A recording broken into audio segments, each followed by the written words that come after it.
More this week on the shadow government. Is this just conspiracy talk? We don't think so.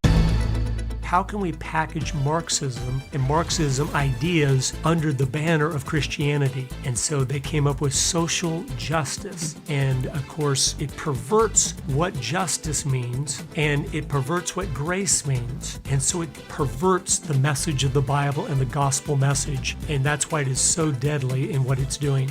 This week on Understanding the Times Radio with Jan Markell, we present Part 2 in our two-part series with Curtis Bowers, producer of the Agenda documentary series. Just what is the agenda and who are the perpetrators of it? They are a part of the deep state, and they form a shadow government that is a real threat to freedom-loving people around the world.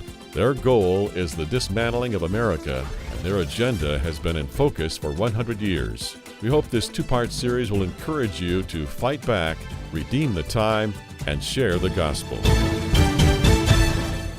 But there's something else that people like Bernie Sanders and Ocasio-Cortez just don't want you to know, and it's this. Socialism, communism, and fascism, they're all cut from the same cloth. All three isms have three things in common, and they're important. 1, capitalism, the free market system, is the enemy. 2, the needs of the collective outweigh the needs of the individual. And 3, the end result is the same every single time. It is tyranny and a bloodbath. Well, welcome to part 2 of our two-part series with Curtis Bowers, who happened to be in the Twin Cities, so I took advantage of that. Let me sort of reset things. Many of you listening were not able to hear part 1, which, by the way, you can access at my website. Curtis Bowers is the producer of the two-part DVD series Agenda, Grinding America Down. You know, on this program, I talk frequently about the deep state, about shadow government. I talk about a coming global system because that's right out of the Bible. And that would be in part out of Revelation 13, Revelation 17, references in the book of Daniel as well. There's a coming global system, one world government, one world ruler, one world religion, one world everything, currency, and a global leader. The uniqueness of the Agenda products is that it shows how dark forces have been trying to take America down for 100 years because freedom, capitalism, democracy, free leaders such as Ronald Reagan and obviously more recently Donald Trump are pushing back against this agenda, trying to not let it happen. And it's going to happen eventually, but we have some opportunity in the meantime to push back against the darkness and get the good news of the gospel out. Just get the good news of everything that freedom has to offer out to the world while there is still time. We never know when time will be running out. There is a set time when he returns and another agenda takes place that's called the Tribulation and the Great Tribulation, followed by the second coming of Jesus, and then perfect government. Folks, we got to wait for the millennium, 1,000 years of Jesus Christ on earth. Last week, I had Curtis Bowers give just a little bit of how he got kind of involved in all this. Curtis, thank you for coming back. Appreciate it so much. You know, why don't you just give us another minute summary of through a great book, Skousen's The Naked Communist, but how did that affect you? Well, it just opened my eyes to the changes that have taken place in America over my entire lifetime and before were purposeful. Thank God has blessed me with 9 children. And as I looked at my children's faces back then when I first read that book, I just realized something. You know what? If we keep going in the direction we're headed, we're going to get there. And they are going to live in a nightmare. And as a father, I said, I've got to do something to at least try to wake people up so I wouldn't just be sitting there and watching their world self-destruct. So that's kind of what motivated me. Yeah. And God used that and kind of pierced my heart to make a movie when I had never done that before. I knew I was supposed to, and He's blessed it in so many ways. And it won an award. It did. It's a story that's incredible, but... Well, your kids prayed for it. My children chose, when they heard I was going to make a film, to pray that it would win the largest single cash prize film festival in America.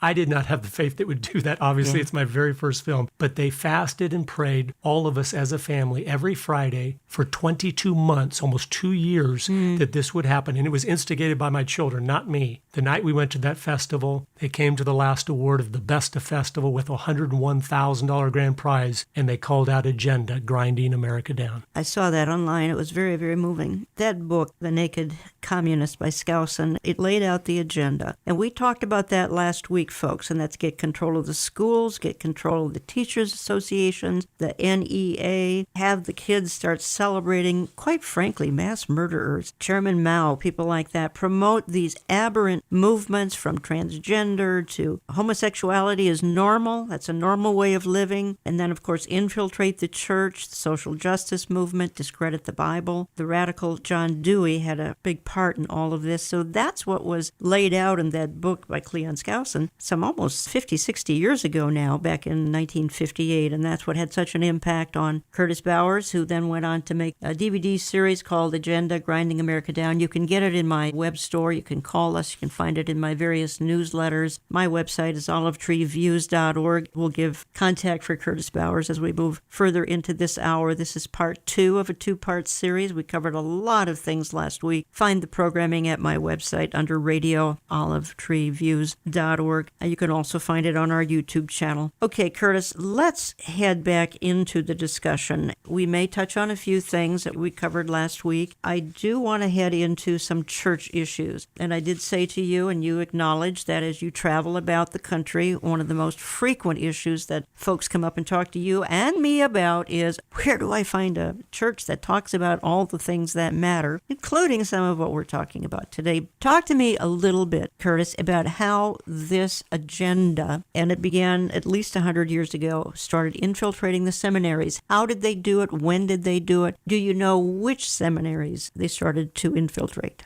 Some of the things I came across, and more is mentioned in the movies, Benjamin Gitlow, who had been one of the founders of the Communist Party USA, so he kind of knows what's going on. In the 50s, when Stalin started slaughtering the people, he kind of was disillusioned by it, so he left the Communist Party. Well, he happened to go and be interviewed by our Congress, the Un-American Activities Committee, and they were grilling him and saying, Mr. Gitlow, what were you guys doing in the 20s and the 30s and the 40s? And he went into a bunch of different details, but he said one of the key things we were doing, since we had such a limited number of people, we had such a small remnant there, we realized the most effective thing we could do is go into the seminaries, get our degrees, and then stay and be the professors to teach the pastors. Because we knew if we could get control of the church and use its organization to push our agenda, we would really have something there. Lenin himself said the best way to control the opposition is to lead it ourselves. Now, we don't want to destroy the church. We want to take over the church and use it for our own good. And that's what we see happening today. Whether it's the creation care pushed forward by groups that don't believe in creation, but they know we're suckers for any religious terms, any Christian terms, and we are so illiterate of the Bible, they know if they say Jesus was for feeding the poor, and so that's why we should be behind big government programs, most Christians in America will go, okay, I guess we should then. Not going, is that how Jesus did it, or did individuals do it, and did the church do it, where there's accountability, and you can actually make a difference in those people's lives instead of enslaving them in entitlements. Yes, there's a long history there. As people dig in, you'll see the purposefulness. The seminaries, I don't have all the names off the top of my head, but it was almost all of the top ones back then, and they just pushed it to minimize the Bible's influence and just keep it as, oh, it's a good book with some good, encouraging stories, but it's not word perfect, and there's errors all through it, but it's still good. And so it lost its authority because it was no longer God's word without error. It was a good book of stories, but we have other things to push. So the fact that today one of the sacraments in the church is almost literally social justice is no surprise to you or me. No. And if you look at the history of social justice, you'll see it wasn't started by Christians. It was started by Marxists that said, how can we package Marxism and Marxism ideas under the banner of Christianity? And so they came up with social justice. And of course, it perverts what justice means, and it perverts what grace means.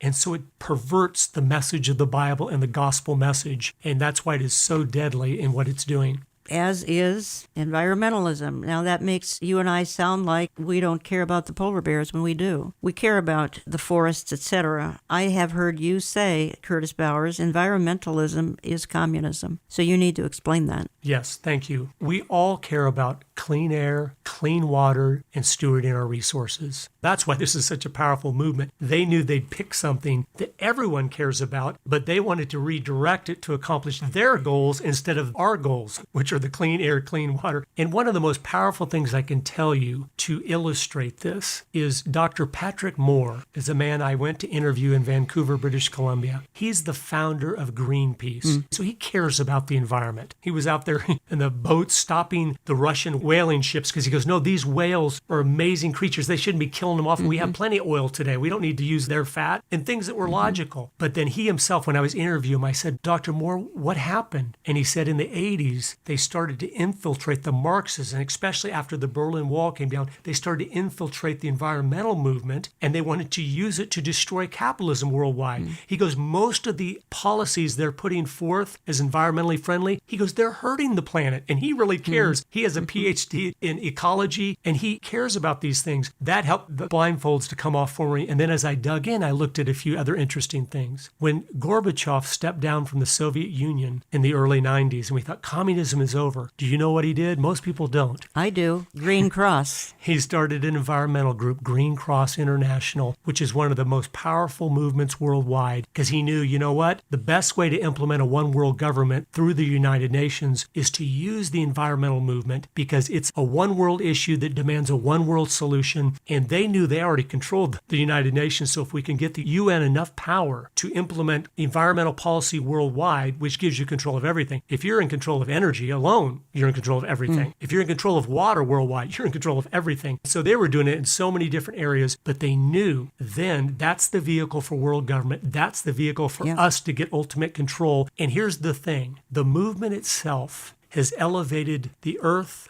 and creatures above human beings. That's right. So it's the perfect thing for them. If people need to be eliminated to save Mother Earth, it legitimizes that, especially in a moral relativistic society like we live today. Everyone's got to cooperate. If they don't, we need to eliminate them because otherwise we're all going to die. So they've made it so great. Well, Georgia Guidestone says we got to get down to 500 million. That's from many billion down to 500 million. Also, still on this environmental issue here, Earth Day came along somewhere in the early 70s, celebrated on Lenin's birthday. Not coincidental, I'm sure. There's a tie-in. That's why Curtis Bowers says environmentalism is communism. We're still on the church, and I said this in the previous program, saving the planet. Now, in some churches, please don't hear us say all churches, folks. Many of you are listening are in solid churches and would never go along with this. Some of you aren't in solid churches. Saving the planet is more important than the Great Commission. That's what it's gotten down to. It's that bad. Yes, we've kind of lost the importance of the gospel because of political correctness. Why? Because the gospel can be offensive. And in this politically correct society, you can't say anything offensive. And so we've bought into that again, that lie, when in reality, the most loving thing we can do always is telling the truth. And our society has said the opposite. No, the most loving thing you can do is to be tolerant. But here's the funny thing. Tolerance literally is the opposite of love. Love is sacrificial action, and tolerance is lazy apathy. Like, I'll put up with you, I'll tolerate you. And we can't allow them to do that because we need to love our neighbor by speaking the truth to them very lovingly and opening their eyes to what's going on, and they're trying to silence us from doing that. Folks, you're listening to Understanding the Times Radio. If you just joined me, I'm Jan Markell, and I'm doing a two-part series here with Curtis Bowers in studio. He's the producer of the powerful two-part DVD agenda, and you can get it in my bookstore, olivetreeviews.org. You can call us Central Time, get on my newsletter list. One of the outfits kind of infiltrated Curtis would be National Council of Churches. I think that's kind of not to be surprised by National Council of Churches, but it did surprise me when, again, this environmental agenda invaded the evangelical church. And that's why I say, even to some of the evangelicals, saving the planet has shoved out the Great Commission. And that I did not think in my lifetime I would see that. I didn't. And I think some of that is because we've got a lot of well-meaning people in the churches that aren't regenerated. They're really not saved. They're religious, and they've never read the Bible, so they don't know what it says. That has made them very easy, manipulative tools to use them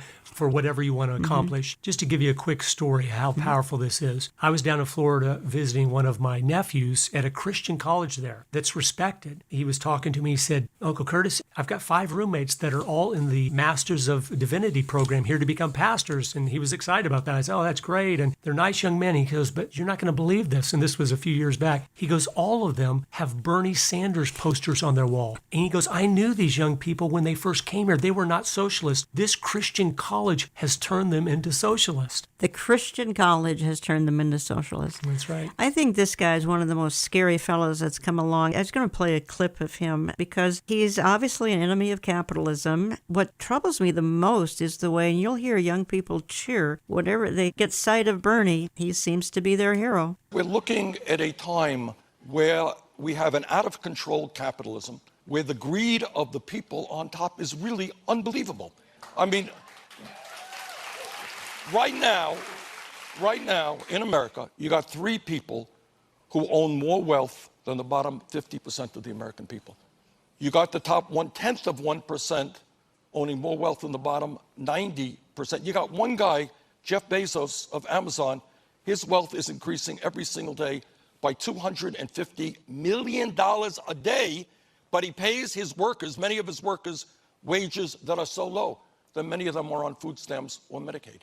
You got a situation today where the big money interests can now contribute hundreds and hundreds of millions of dollars into elections to elect candidates who represent the wealthy and the powerful, which is undermining American democracy.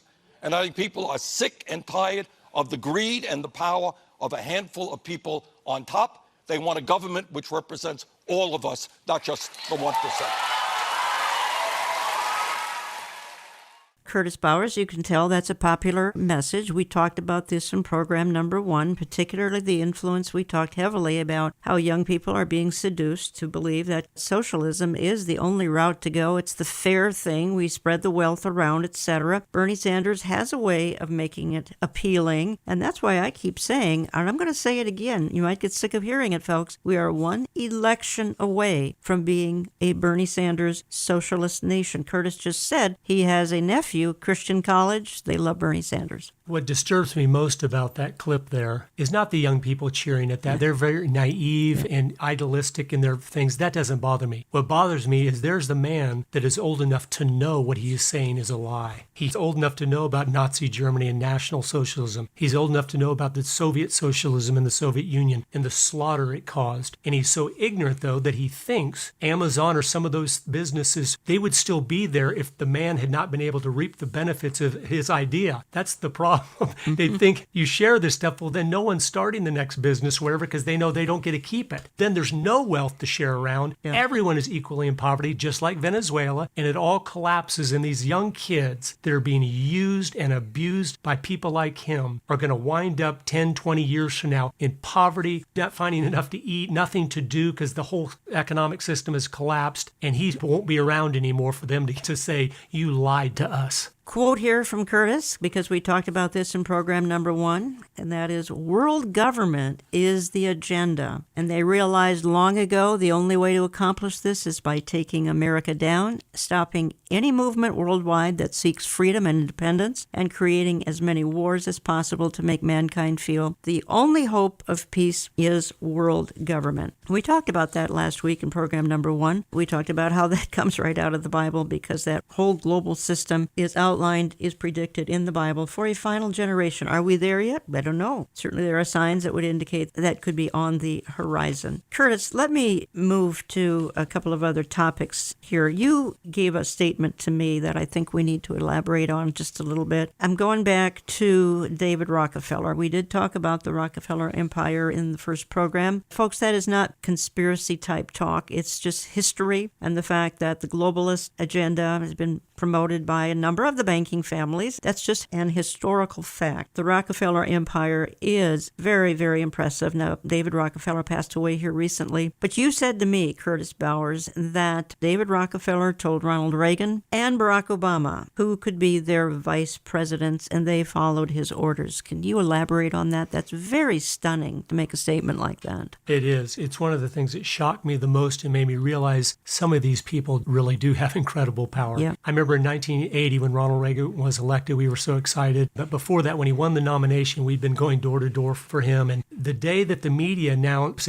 tonight Ronald Reagan is going to tell who his vice presidential candidate is, he came out to the mics. He was a little flush, red in the face, and he announced that George Herbert Walker Bush was going to be his running mate. And all of us that had worked so hard for him, we thought, that's impossible. He hates George Herbert Walker Bush. And you just happen to hear, and I think you can still see these clips on YouTube, the announcer, not making a big deal out or anything, says, earlier today, Ronald Reagan was meeting with David Rockefeller.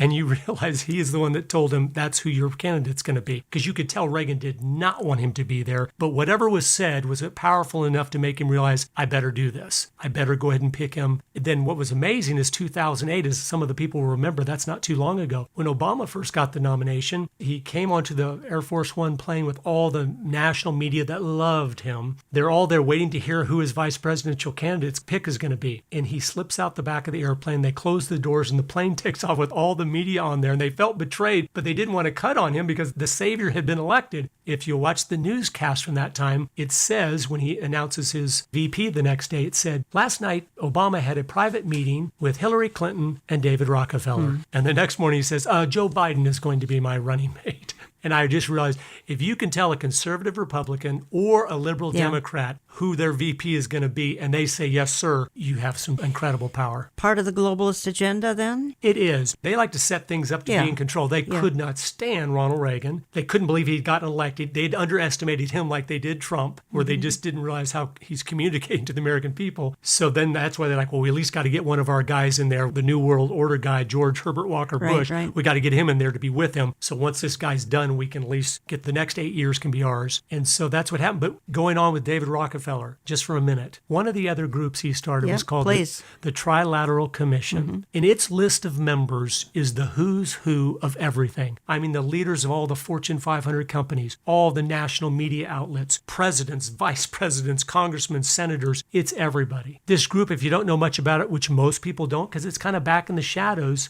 before he died in his pride, I believe, David Rockefeller let us know some of the things he had been up to. And one of the quotes that came out from one of his meetings with the Trilateral Commission is this. I'm going to read this to you now, and you will be able to see the heart of a man and then how he's conveying his heart to all these groups that are then going to implement that strategy in the businesses if it's business people there, or in the media if the media people are there, or in the legislatures if the legislative people are there. And here's what the plan is. He tells us so we don't have to guess. I wonder what they're talking about in those secret Trilateral Commission meetings. Here's what he said. We are grateful to the Washington Post, the New York Times, Time Magazine, and other great publications whose directors have attended our meetings and respected their promises of discretion for almost 40 years. It would have been impossible for us to develop our plan for the world if we had been subject to the bright lights of publicity during those years. But the work is now much more sophisticated and prepared to march towards a world government. The supranational sovereignty of an intellectual elite and world bankers is surely preferable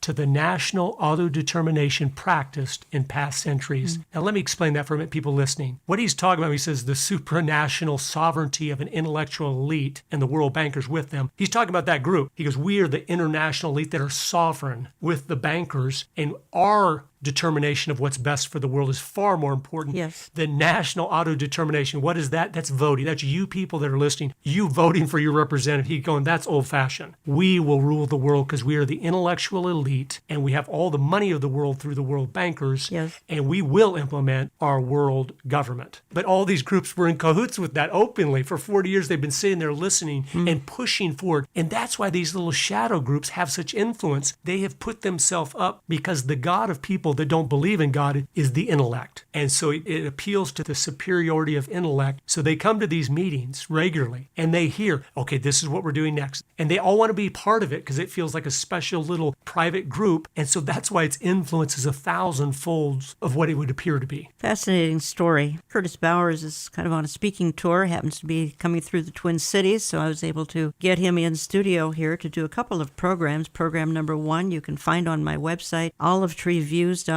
Go to radio. You can find it on our YouTube channel. That's under Jan Markell. Find the program number 1 on YouTube channel or oneplace.com if you were unable to catch program number 1 last week. Let me just say one word quickly here. We're carrying the 2 DVD series, Agenda, Grinding America Down. 2 DVDs. We're offering them for $25 if you're in the U.S., $6 shipping, or call us Central Time, please. Again, you can find it on my website. You can find it in our various newsletters. If you write to us or if you call us, would you always tell us what it is you're listening to? Because that helps us better process things here in the office. If you're listening electronically or to one of our approximately 850 stations, and we're pleased to have taken on new stations here in the last few months. Here's where I want to go in my closing segment with Curtis Bowers. You can find more information about him and contact him at agendadocumentary.com, agendadocumentary.com. We're talking a little bit about the banking industry. That may sound conspiratorial. Again, folks, it's just historical. The Rothschild, the Rockefeller, and more, J.P. Morgan, many more, played huge roles in the founding of various parts of the world, and also they are the major players in the coming one world government. Well, it's on the horizon. We just don't know the timing. So I want to talk a little bit more about that. What about the Federal Reserve, which President Woodrow Wilson instituted back in 1913? It's about as Federal Express. Somebody said it's not federal. It's privately owned. It's evil. I'm just going to say it. Lenin knew that taxation and inflation would destroy free enterprise. Quite frankly, we didn't even have inflation before the Federal Reserve back in 1913. We'll talk about some of those things. How is all of this leading to a one world government? Well, we're not sure, but at least the players are lining up on the chessboard and they're kind of getting set to play the game. How much time do we have? We don't know, but we need to be about our Father's business. In the meantime, we need to be salt and light and delay the decay, and most of all, share the gospel while there's time. Back in just a couple of minutes. Don't go away.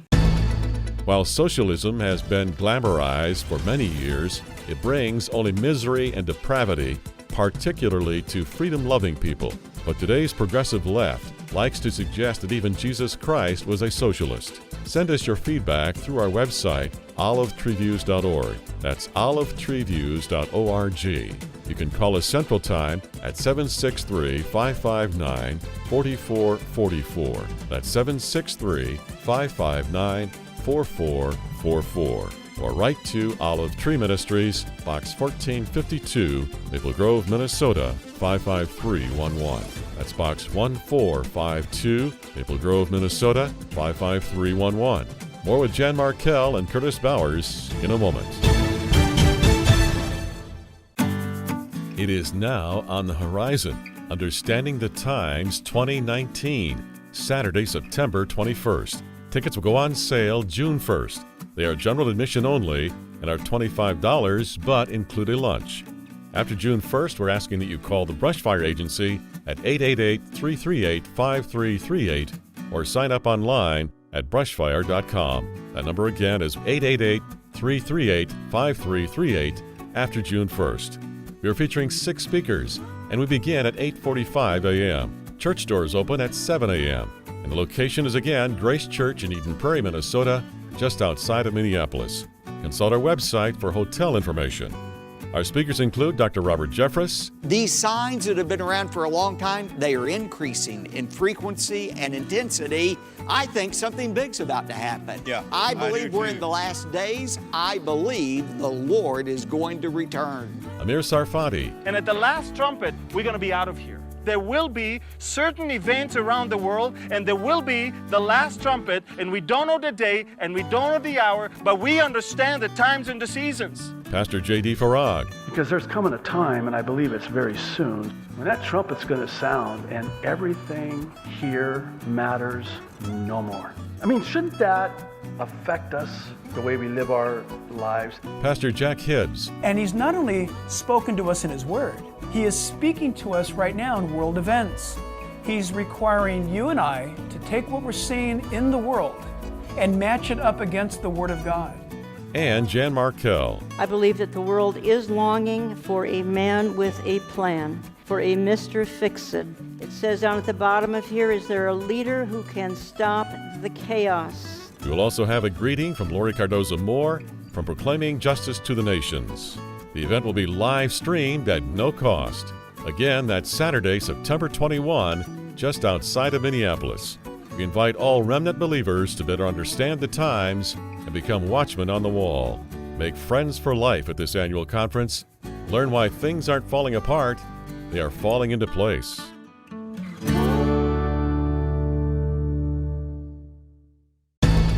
He is seeing the belly of the beast. I think he's still in confusion about that. I wish he would see these films. He'd start to understand it's not about him. He is interrupting a 100-year-long agenda. And that's why they're so after him. He's the first one to do it. He is fighting, whether he knows it or not, this beast we've been talking about, to dismantle it because he knows it doesn't make sense. It's not good for America. This is part 2 of a 2-part series on the Marxist agenda to take down America and install a new system of government. The Bible is not clear if the end-time one-world system will be a socialist form of government or Marxist, but we know it will be totalitarian.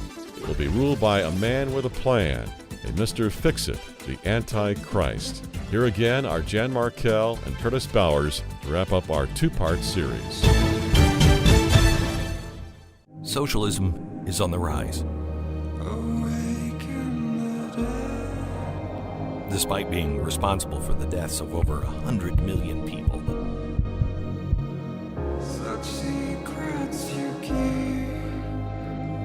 The full collapse of the Soviet Union, the crumbling nations of North Korea, Cuba, Venezuela.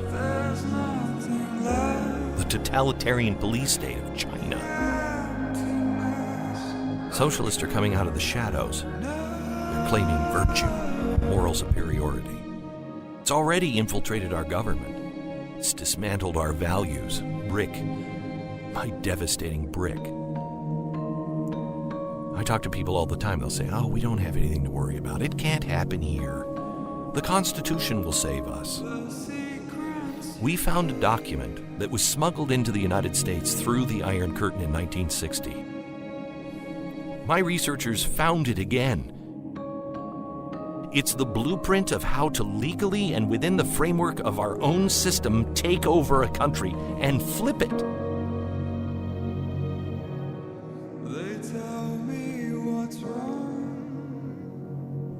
We see it for what it is. A roadmap to socialism. A warning from the dead.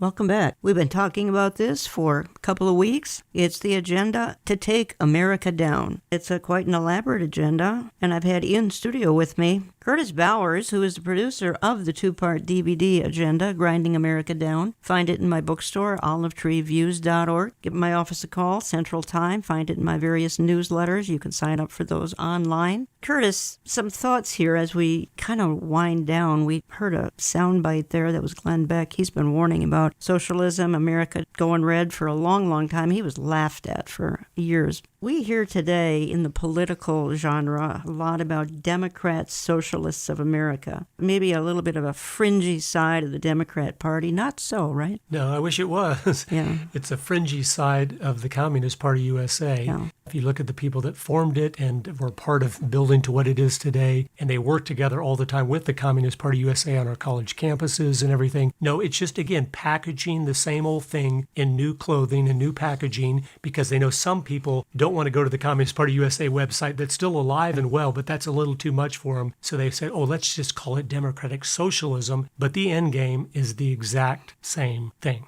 Alexandria Ocasio-Cortez, Bernie Sanders, those are two of the most prominent. And I don't know, and I had Michelle Bachmann in your chair here recently, a couple of weeks ago, and she said she's never seen a freshman in Congress take off like this young woman has, even though she's offering some of the zaniest things imaginable. Let's get rid of trains, planes, cows, etc. She's celebrated as some sort of a movie star. My goodness. But we shouldn't be shocked. Here's why. You mentioned it earlier in the last show, the current communist goals from 1958. But if you read the complete goal number 17 on what they wanted to do to the schools, here's what it is. Get control of the schools. Use them as transmission belts for socialism. Soften the curriculum, get control of teachers' associations. But they wanted to use them as a transmission belt to start creating a socialist person that believed it was just to share everything. And it's unjust when you have wealthy people and poor people, and the lie that the poor people are poor because the wealthy people are wealthy because they don't understand economics, where the more wealth a wealthy person creates, it helps the poor person too. Yeah. Wealth is not a limited resource. It's an unlimited limited resource. Yeah, they've been just slowly getting these philosophies into our young people for decades. Well, Bernie Sanders is Democrat Socialist of America, and they throw that word Democrat or Democratic Socialist in front of the word socialist, and it tries to sort of soften the blow. But as you've said, it's nothing but communism. It's something to be concerned about, folks. It's part of the agenda. It's how they're grinding America down to get rid of the representative of the free world and install their wonderful one world government. That is the ultimate goal. And the Bible says that that's going to be the goal of Satan. He's been trying to do it since the beginning of time. He's gained a lot of ground, and particularly in the last, I would say, 10 years or so. Curtis Bowers, and he has been my guest for 2 weeks. Let's talk for a few minutes about the Federal Reserve. Came around in 1913. It is not a government institution. It's as federal as the Federal Express, which is not at all. There's no oversight of this. It can't be audited, and it quietly steals our wealth. Came along 1913, Woodrow Wilson. He may have even regretted he signed this into law. Nonetheless, he did. Income tax started 1914. Also, another thing that started right after that, inflation. Talk to us a little bit how this plays into the agenda. Yes, it's something that I think most Americans don't understand because it's been going on our entire life. And here's the thing. Those of you listening, do you think inflation is just normal? It's just something that always happens. Prices just go up a little bit each year. I always did. But then I started to study this and I realized, do you know from 1770 to 1913, that's 143 years before the Federal Reserve. Do you know how much inflation there was in America? Minus 6%. Really? So prices literally went down 6% a little bit over 143 years because we had a currency that was gold backed, so it can't go up because gold always keeps its relative value. But from 1913 to today, everything has gone up 100 times, not 100%, 10,000%, 100 times. I was born in 1965. A new Corvette in 1965 was $3,000. Today it's $85,000. Did Corvettes get more expensive? No, they did not. Our money lost so much of its value, it took more of our money to buy the same thing. And it's a tax. It's a hidden tax on us, and they knew this. John Maynard Keynes talked about this. He said, we will steal all their wealth from them, and not one in a million man will be smart enough to figure out what we're doing. And that's what's been happening. But here's the strategy behind it. One, they wanted to control the wealth and control the world and the money system, but they wanted to make it so hard for us to get along in life and to pay our bills that we would need big government. It would slowly create a situation where government would have to be growing to help take care of people because you're like, we just can't make it. Now my wife's working, I'm working, we're all working, and we still can't make it. That was purposeful. They knew what they were doing, and that's what has happened to our country and to our system. If you could grow your wealth over a lifetime with zero inflation, we would all be wealthy in this free system. Interesting. I think they also wanted to sort of penalize productivity, even reward lack of productivity, which is the mantra of Alexandria Ocasio-Cortez. Guarantee everyone an income. So she fits into this whole agenda here so beautifully. Yes, and it stopped people from saving. Yeah. Because your money's losing so much value, you just spend it, which is also makes you then more dependent on their Social Security system or whatever. Anything they can do to stop you from being independent of them and not dependent in some area of your life, they want to stop. It got really sinister in the 30s with FDR, what he did in cahoots with the Federal Reserve to take the gold of our country and never return it. Yeah. You say this, I'm quoting you here, I think that you might have emailed this to me. Let me give you one last example to show how the dire situation we are in. In 1933, FDR took the gold from Americans. It was never returned like promised. It was literally against the law to own gold until 1973. Over the next few years, all the world's gold came to the Federal Reserve for safekeeping because of the turmoil in the world. Then you say Chiang Kai-shek deposited 125,000 metric tons of gold to the Federal Reserve, and then a few years later, our State Department sided with communist Mao Zedong to overthrow Chiang Kai-shek, and he never received his gold back. Mao went on to slaughter 65 million of his own people, and our State Department under Nixon still gave China most favored nation status. And it's unbelievable. Yeah, they took the gold from him and then sided against him. Then in the early 70s, Nixon said to the world who had deposited their gold with the Federal Reserve, which again is not our government. Okay, this is it's not our government. Private bank, and literally when they were were started with an act of Congress, they made it secret. They said, you do not have a right to even know who owns the shares of this bank. So we don't know, even as a government, who has 100% control of our money. But he, after the world had given all their gold, almost all the countries of the world gave their gold to the Federal Reserve and just took paper certificates. They did that because the world was unstable and World War II was coming and all that stuff. But in the early 1970s, Nixon told the world, we just want you to know you can no longer redeem the certificates with gold. And we will be happy to give you our paper dollars, but the gold's not available. So then they kept the gold of the world. We don't know where it is, what they're doing with it, all the details of it. But that was just a strategy by the bankers to grab the wealth of the world, the gold of the world, and then give us paper dollars and let us trade with these little dollars that really, of course, have no value at all. Just the illusion of value because we still accept them for things. Talking for 2 weeks with Curtis Bowers, producer of the Agenda DVD series, which we carry, olivetreeviews.org, and go to my store. You can also communicate with Curtis at his website, agendadocumentary.com, agendadocumentary.com. And let me just slip in this reminder here quickly, and hopefully you heard our conference promo a minute ago, that tickets for our annual Understanding the Times conference go on sale in June. You can order online at the Brushfire Agency, brushfire.com after June 1st. You can call them Monday through Friday, starting Monday, June 3rd. Here's the number, 1-888-338-5338, 1-888-338-5338. There are plenty of seats for our September 21st event outside of Minneapolis, but remember, these are general admission only, $25, and that includes a lunch. There are no assigned seats. All sales are final, and folks, don't call Olive Tree. The tickets are handled strictly through the Brushfire Agency. Curtis, our time is winding down. I want to hit a few more topics. I also want us to go out on an encouraging note, too, and you've got some stories, a couple of them that are just tremendous, and that will encourage my audience, I know. Talk to me just a minute, though, about, you said this was in an email to me, KGB agents that defected to our country warned us of all that the Soviets were doing inside and outside our country to bring us down, and everything they said was completely ignored. And then you talk about a couple of KGB agents. Their names happen to be Brezhnev and Golitsyn. You say it's gone so far that recently the last 2 directors of the CIA have admitted they have been communists. One doesn't surprise me. The other one does surprise me. I mean, the last 6 months, Brennan and Comey both admitted, yeah, we used to be communists. Of course, we're not anymore, but we were. I know from studying communism and from interviewing communists and anti-communists, there's no such thing as an ex-communist. If he has had some revelation, he is so anti-communist, he is so against big government, and they're not that. So I know they haven't changed from anything. They've just realized it's not very cool to say I'm a communist anymore, so I better be quiet about that. But that's amazing. The most powerful, intelligent community in the world oversees what we do. And the last 2 directors in modern times admitted they had been communist. It's unbelievable. Who is Brezhnev and Golitsyn? If you go to YouTube and type in Brezhnev, you'll find some interviews there done by G. Edward Griffith. Oh, yes. Back in the 80s, and you can watch him for free. He was a KGB agent that defected to America. He tried to get Congress, he tried to get the Senate, people to listen to him, they wouldn't, so G. Edward Griffith interviewed him. And it's so powerful to watch today, 35 years later. He tells, here's the strategy of what we've been doing and are doing, and you watch them now, and they're so prophetic, because it's exactly, that's what the news does every day. And he goes through the 4-step process, and anyway, very powerful. We were warned so many times we were. That this was what was happening, and we never listened. And I'm telling you, people that are listening, anytime there's 100% consistent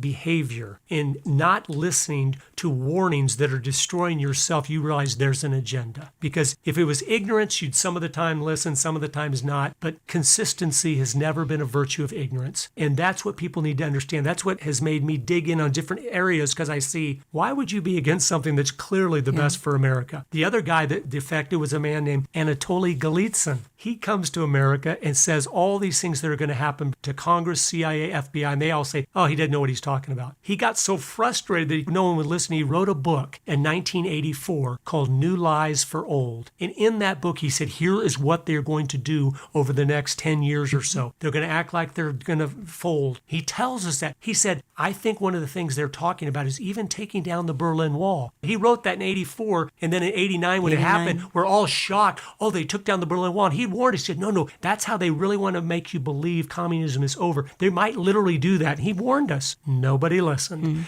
And so that's what's so frustrating. And one other person that warned us, and I want to talk about him to honor him because he was killed for standing up for us, but it's a congressman named Larry McDonald. Larry McDonald, good guy. And this is what he said. He said the drive of the Rockefellers and their allies is to create a one world government combining supracapitalism and communism under the same tent, all under their control. Do I mean a conspiracy? Yes, I do. I am convinced there is such a plot, international in scope, generations old in planning, and incredibly evil in intent. He said that in 1976, and a few years later, in 1983, he was on the Korean airline plane that was shot down by the Soviets. And his wife, who someone I just met last week knew, said he was getting ready that week before Congress to expose a bunch of stuff, and he is shot down by the Soviets on a commercial airliner. I don't think that was an accident. No, she didn't either. Accident. Learn more in the 2-part DVD set that we're selling, Twin Pack, Agenda, Grinding America Down. We're offering it for $25 for 2 DVDs. Add $6 shipping in the U.S. And you say this, Curtis, to me, it's almost been 100 years and nothing has ever removed from our government bureaucracy the anti-American, pro-communist, pro-one world government people. So they have continued to spread their influence and multiply their power by hiring only those that have the same vision of a totalitarian world government. That is why the objectives of our government, the actions of our State Department, and the decisions of our elected representatives have almost completely been against the will of the people, against the good of our country, and against the love of our fellow man throughout the world. Then you say the cabal of the deep state people are all unelected, so we can't throw them out. Michelle Bachmann said the exact same thing sitting in your chair a month ago. I want to talk for just a minute or two. You've got a couple of stories we need to end with because they're encouraging. Number one, there are listeners right now all around the country, world for that matter, and they're thinking, I can't change this no matter how I try. There's nothing I can do. Obviously, we can go to the ballot box and vote for a little more sane people, but then even those people we voted for turn out to be one-worlders because the one-worlders are both Democrats and Republicans and independents and all that. But your dad did something unusual. Talk to us about it. Don't you ever give up, because God can do the impossible even when we can't. But he never does that unless his people are being faithful to be obedient to speak the truth. In 1961, my mom and dad lived in St. Louis, Missouri. My dad was full-time in college getting a PhD in electrical engineering, full-time working for McDonnell Douglas, so he was very busy. And my mom was pregnant with my sister. And the doctor had told her, for 9 months, you cannot get out of bed. She'd already lost 4 children, and they said, you're going to lose this one too. So she stayed in bed, but she used her time wisely. One of the books she read was a book called Masters of Deceit by J. Edgar Hoover, the founder and head of the FBI. And he wrote a book in 1958. He said, Americans, if you don't wake up, these masters of deceit are going to take you over from within. And in that book, he has a whole chapter on the church, what they see is going on. They're going into the seminaries. They're going into this. A whole section on the school and on Hollywood. And he tried to warn us. And he knew more than anybody as head of the FBI. He has agents in all their little groups and everything, and nobody hardly listened.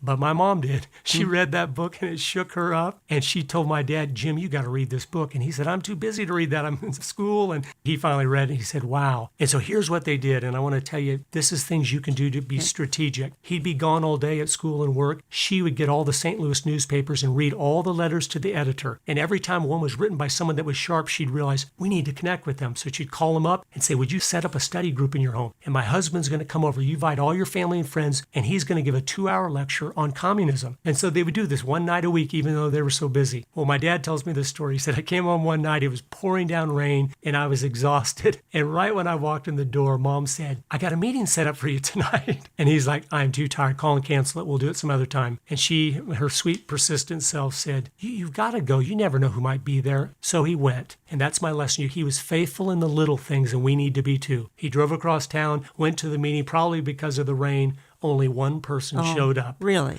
But my dad was faithful. He gave the man a 2-hour lecture on communism. When he was done, the man came up to my dad and said, if half of what you said is true, we are in serious trouble. And my dad said, well, that's why I'm doing this, because I'm so busy. They became good friends. He started to give him all his resources, and within a couple months, the man knew far more than my dad did on the topic. And he came to my dad and said, Jim, I'm going to quit my job and write a book on this. And my dad's like, don't get carried away. He said, no, I've got enough savings to last 2 years. So he quit quit his job, researched for 2 years, wrote a book, finished it January of 1964. But he couldn't get anybody to publish it because he'd never written a book before. So he self-published it. Now remember, people, 64, there's no internet, there's no credit cards. If you want a copy of his book, you literally have to send him cash or check in the mail. It's not in a bookstore in America. And in 8 months, in 1964, out of his garage, he sold 6 million copies of that book. And when Ronald Reagan was elected President of the United States in 1980, he said, "I would never have been elected President of the United States if John Stormer in 1964 had not written the book, None Dare Call It Treason, the book that started the entire conservative movement in America." And I want to tell you this, those listening, you might not be the person to write the book, but you might be the person to influence the person that writes the book. We have to be faithful, whatever God has given us to do, no matter how little it appears to be. Great story. And I want you to tell the Romania story too. We've referenced Donald Trump here a number of times. Both of us are open about the fact that he wasn't really our first choice back in 2016. He's dangerous to all of these people on the left because he wants nothing to do with anything that we've talked about today. It's just not in his paradigm. He's a businessman who wants to make America better, which is fine. I don't know that we have time, speaking from a theological standpoint, to make America great again. Maybe we do. I don't know. He's such a danger to them. He's just minding his own business, really. Yes, and he's trying to simply do, amazingly, what he said he would do. Yeah. We're shocked when a politician tries to do that because it's so rare. We need to be praying for him every day. That's my point. Blessing, protection, and direction. That God will direct his path. God can use a lost man just as he uses a saved man. And we need to pray that God saves him. But he is seeing the belly of the beast. I think he's still in confusion about that. I wish he would see these films. He'd start to understand it's not about him. He is interrupting a 100-year-long agenda. And that's why they're so after him. He's the first one to do it. He is fighting, whether he knows it or not, this beast we've been talking about, to dismantle it because he knows it doesn't make sense. It's not good for America. Here's the difference. Donald Trump wants everyone in America to have the potential of being prosperous and blessed like he is. And Bernie Sanders wants everybody in America to be equally poor. It's a total worldview of one believes that you can work and, like the Bible says, reap what you have sown. And the other says, no, we're all going to share our misery together. Remember what he's talked about here, folks, and that is, if you take away nothing else, pray for our leaders, starting with President Trump and all of his cabinet people, many of whom are evangelical Christians. Curtis Bowers, and you can reach him at agendadocumentary.com. You can find the 2 DVD set in my store, olivetreeviews.org. You can call us Central Time. We'll get it out to you as well. I want you to tell the story as we go out of the program here. It concerns a rather evil man, but it's a wonderful story because of how it ends, about Romania and the war on God. We want to end with hope, and there's always hope as long as God is on his throne. I came across a story as I've been studying communism that's one of the greatest of the 20th century, and most people have never heard it. In December of 1989, Ceausescu was the dictator of Romania, and he'd been the dictator for decades, slaughtering the people, abusing them. The school children called him Lord. He was one of those type of dictators.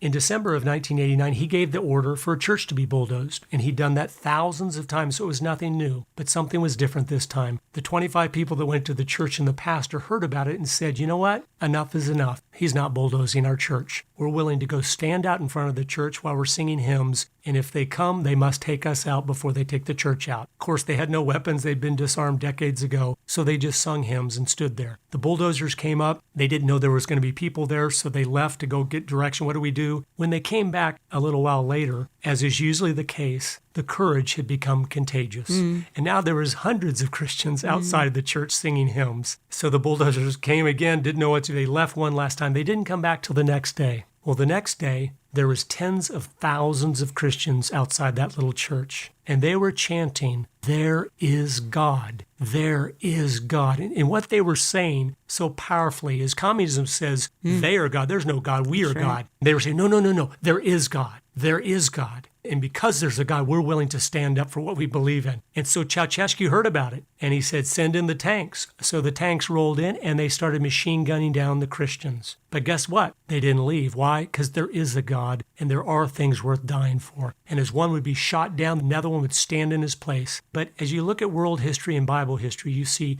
when God's people are willing to stand for him regardless of the cost, sometimes he steps in and does the impossible. And that's what happened. After a few hundred of them had been machine gunned down, all of a sudden the communist soldiers stopped shooting. No one gave the order. They just stopped shooting. And I know it was God piercing their conscience with the reality. What are we doing? We're killing our own people here. And you know what happened? They rolled those tanks around. They drove them back to the palace. They grabbed Ceausescu and his wife. They brought them out to the town square and executed both of them. And the next day, which was Christmas of 1989, the headlines of the paper said, "The Antichrist is dead and Jesus is born." And I told that story in Florida, and an old man came up to me and said, "Guess what?" I said, "What?" "I was in prison in Romania, Christmas of 1989. I said, "You were? What were you in prison for?" He said, "For being a Christian. They always threw you in there a few days a month or however often just to let you know who the boss was." And I said, "Well, how'd you know what had happened?" He said, "We were in our cells Christmas morning, and the propaganda station that's always playing the communist propaganda stopped. And there was silence for a few minutes. And then he said, over the airwaves, a voice came on, reading Luke chapter 2 out of the Bible, the Christmas story. Now, you that are listening, listen to me. Those people had no influence, they had no power, they had no arms, but they had the courage that it's right to stand for what God has said to stand for. And then God sees that faith and that courage, and he steps in, and in 24 hours, a communist dictatorship that's been there for decades, he crushes under his fist. The papers are proclaiming the birth of Christ, and the Bible is being read over the radio stations. There is always hope. Don't you ever give up, but you need to be doing the things God has asked you to do, sharing the gospel, influencing those around you, and raising your children to walk in the truth. Curtis Bowers, thank you for coming in. You're so welcome. You know, folks, we've spent 2 weeks talking about an earthly system that doesn't work very well. And that is why I like to dwell on the time when Jesus Christ will be ruling and reigning on this earth. And I love this verse from Psalm 145. They shall speak of the glory of your kingdom and talk of your power to make known to the sons of men your mighty acts, the glory of the majesty of your kingdom. Your kingdom is an everlasting kingdom, and your dominion endures throughout all generations. I want to thank you for listening, and we'll talk to you next week.